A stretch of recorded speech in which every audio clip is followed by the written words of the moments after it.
చిత్తూరు జిల్లా గంగాధర నెల్లూరు నియోజకవర్గ వైఎస్ఆర్సీపీ ఇన్ఛార్జ్ తన కుమార్తె కృపాలక్ష్మిపై అనుచిత వ్యాఖ్యలు చేసిన ఎమ్మెల్యే థామస్పై చంద్రబాబు చర్యలు తీసుకోవాలని డిమాండ్ చేశారు. మాజీ ఉప ముఖ్యమంత్రి నారాయణస్వామి నకిలీ మద్యం అరికట్టాలని ఆందోళన చేసిన తనపై ఎమ్మెల్యే థామస్ చేసిన వ్యాఖ్యలు బాధించాయని కృపాలక్ష్మి ఆవేదన చెందారు. అరికట్టాలని ఒక ఆలోచన విధానంతోనే ఈ పీస్ఫుల్గా అందరినీ కూడా ప్రొఫెషనల్పై పెట్టి చేయటం జరిగింది.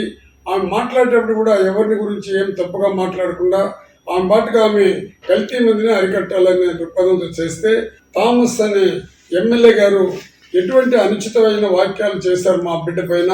ఆ బిడ్డ పైన చేసిన వాక్యాలు కానీ ఈరోజు మన నియోజకవర్గం కాదు రాష్ట్ర వ్యాప్తంగా మహిళలు ఎవరు చూసినా దాన్ని సహించరు.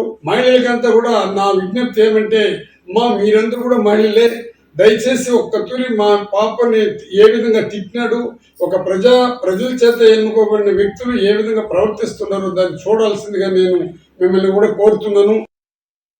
మీరు ఇన్ని అనుచిత వ్యాఖ్యలు చేసినా మీకు కూడా ఫ్యామిలీ ఉంది, మీకు కూడా కుటుంబం అనేది ఉంది. రాష్ట్రంలో ఉండే ప్రజలందరూ మిమ్మల్ని గమనిస్తున్నారు.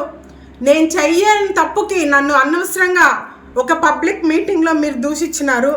ఇది మీ విజ్ఞతకే వదిలేస్తున్నాను. కానీ ఎవరు ఎన్ని మాట్లాడినా ఎవరు ఎన్ని చేసినా మేము న్యాయం కోసం పోరాడతాము, న్యాయం తరపున నిలబడతాము. మా జగనన్న గారికి సపోర్టబుల్గా ఉండి మా అన్నని ముఖ్యమంత్రి చేసేంత వరకు ఇట్లాంటి కష్టాలు ఎన్నొచ్చినా మేము ఎదుర్కొని ధైర్యంగా నిలబడతామని మనస్ఫూర్తిగా తెలియజేస్తున్నాను.